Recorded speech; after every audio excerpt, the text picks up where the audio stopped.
Boom. Bismillahirrahmanirrahim. Assalamu alaikum warahmatullahi wabarakatuh. Let us start our class with Ummul Kitab Al-Fatiha.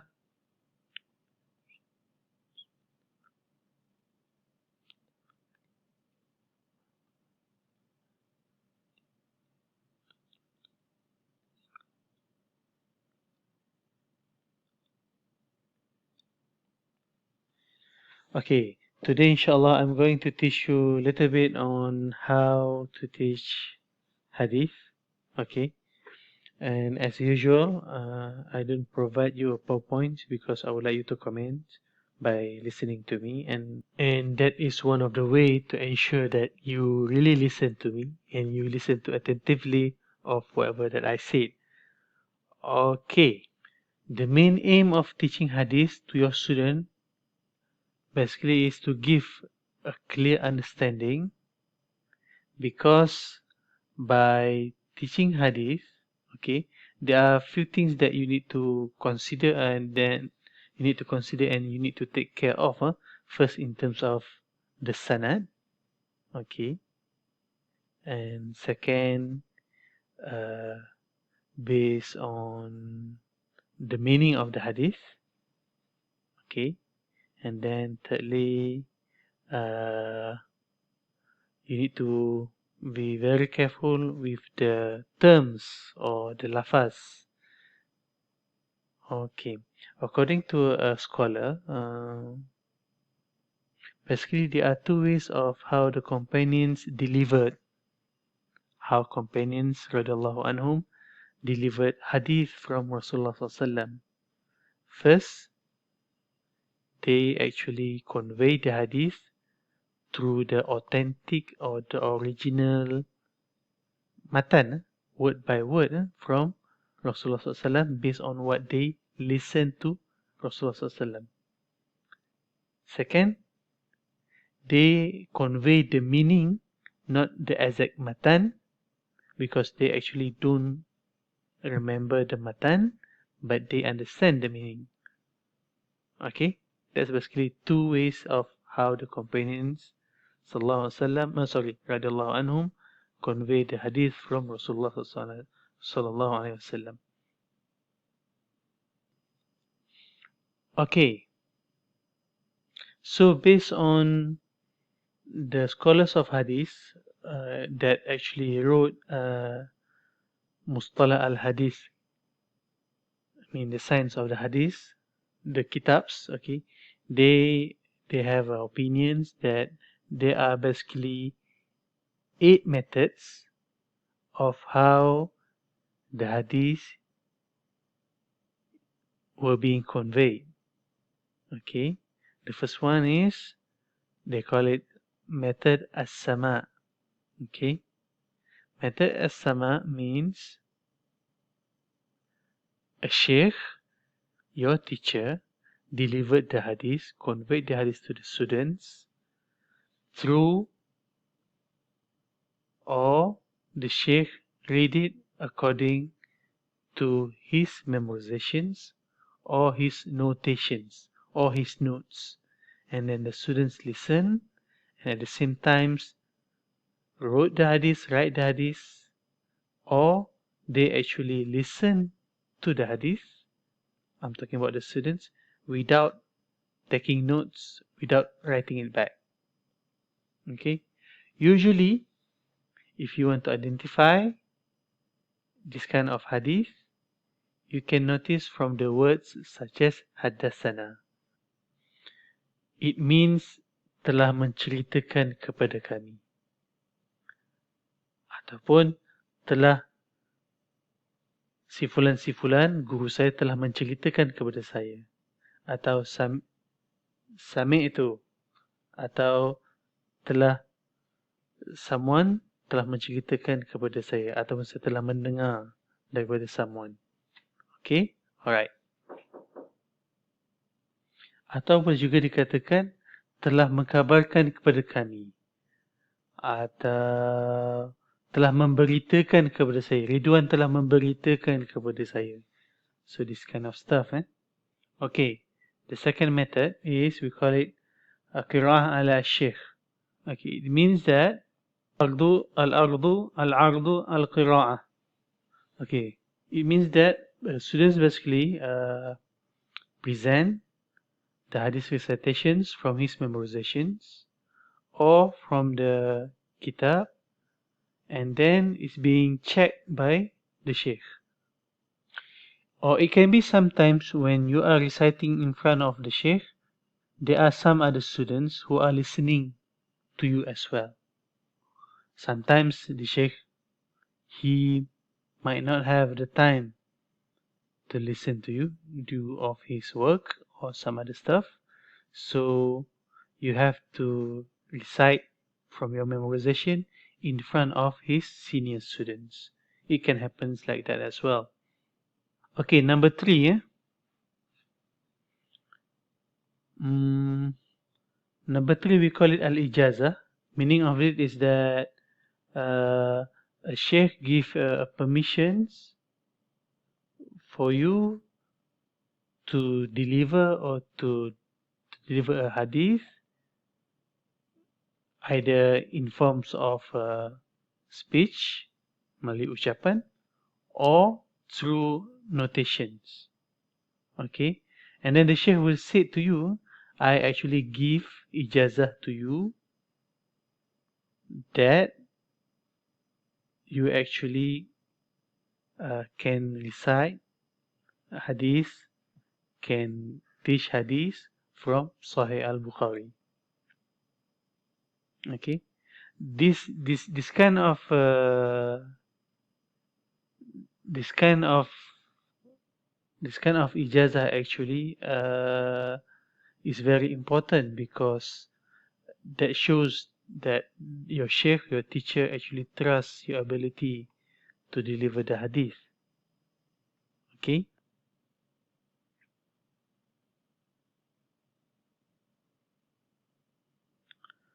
Okay, number 4 methods, we call it method al-munawwala. Okay, it means that a sheikh give a hadith or a few hadiths or a book of hadith to the students so that the students would be able to convey the hadith that he gave to the students. Okay. For the number 5 methods, they call it al-mukataba. Al-mukataba means a sheikh wrote with his own hands, or the sheikh asks one of the students, okay, asks the students to write the hadith from his riwayah to give to the students, those who don't come to that class, or to deliver it to those students who don't come from the trusted students. Okay.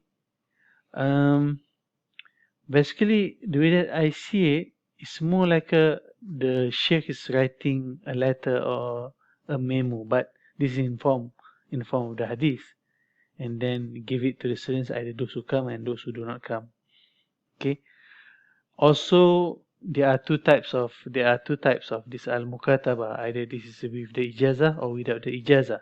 Okay, it depends on the sheikh selections of the students who he can be, who can have the ijazah or who cannot have the ijazah. Okay, method number 6, they call it method al-i'lam. Okay, based on Muhammad Muhyiddin Abdul Rahman, he said that al-i'lam means to notify. Okay, this is based on a sheikh to tell the students that the hadith or the kitab that he has basically is the riwayat that he listened from Fulan bin Fulan, without his telling either he give permission to convey this hadith or not. Okay. And then method number 7 dipanggil method yang lebih saya nampak kepada method wasiat. A sheikh give a wasiat to someone, to his students, about the book of hadith that he owns, that he has, before he go for musafir or before he faced his death. Dia wasiatkan buku ataupun kitab hadis tu kepada kepada students dia sebelum dia meninggal atau sebelum dia pergi musafir. Okay. Okay. Metod yang terakhir dipanggil metod al-wijadah. Metod al-wijadah ni, alright. Maksud dia, hadis tu diterima, the hadis is being accepted, basically it comes from kitab or berasaskan daripada mungkin dia jumpa hadis tu atas dokumen usang, for example, alright, tanpa melalui kaedah mendengar, mendapat ijazah ataupun al-munawalah yang saya nyatakan tadi. Okay, despite of the 8 methods that I mentioned to you, those methods usually happen during the old times. Okay, zaman-zaman dulu. Zaman sekarang dah tak berlaku macam tu. Okay, metod penyampaian hadis sekarang lebih bersifat kepada mass lecture, as you could see at masjids, through the discussions or through talaqi. Even you could learn a lot by listening to YouTube lectures, especially discussions by scholars of hadith in Malaysia. Okay, this is due to the changes of human lifestyle from time to time, and then our lifestyle changes actually affect the old methods that I mentioned just now, the 8 methods that I mentioned just now. Okay. So nowadays, in kuliah or in classroom, when it comes to teaching hadith, you could see that perhaps the ustaz or ustazah, okay, have his own or her own style of teaching. It can be either one way, it can be either two ways, through discussions, but most of the discussions, it will be good if you could include the opinions of the ulama. So we are talking about the syarah of the hadith that you convey or deliver to the students. Okay. Or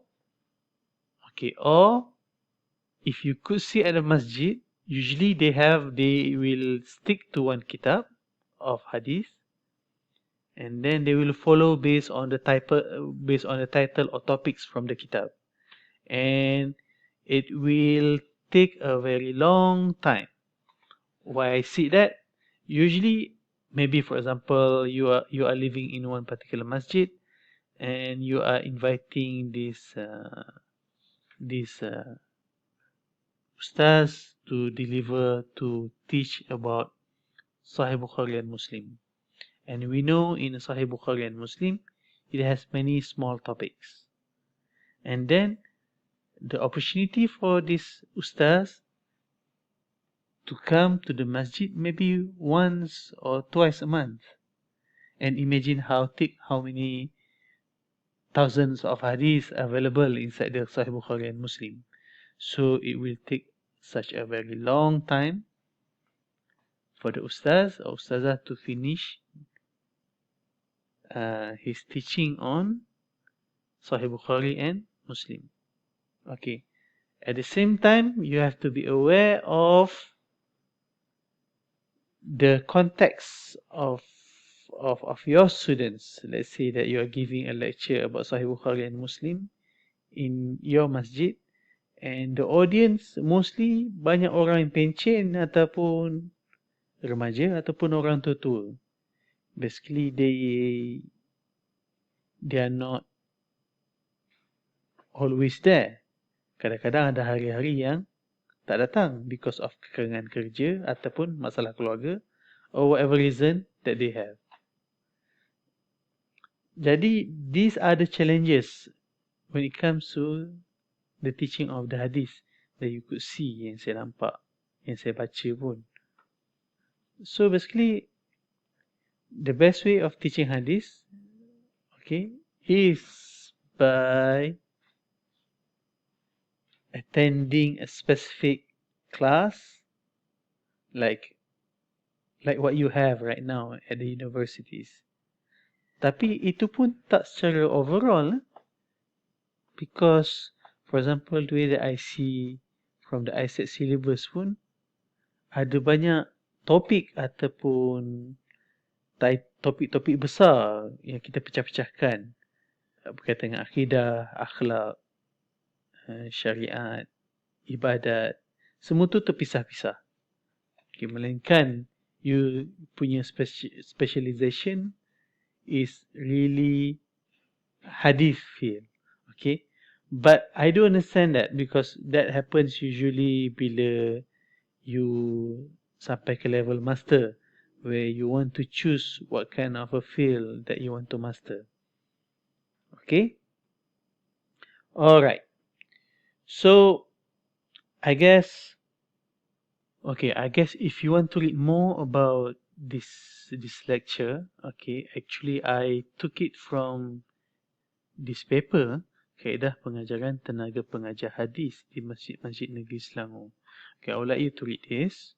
Okay, try to find more information about this. Okay, this is very simple. It is in Malay. Someone please translate for Sufyan. Okay, this one thing. Okay, one more thing is I would like you to find this article. Kelangsungan pengajian kitab hadis di Masjid Negeri Selangor.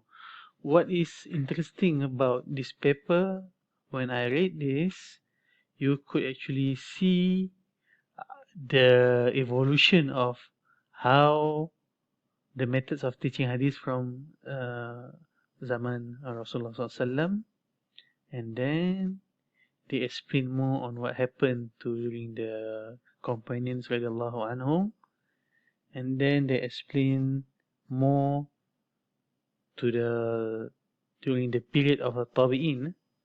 So I would like you to read that and then explain in the comments. Okay, I'm sorry for any mistakes that I might do when I present this lecture. I hope you forgive me. Anyway, you have a good day. Assalamualaikum warahmatullahi wabarakatuh. And let's finish our lecture with Tasbih Kifarah and Surah Al-Asr.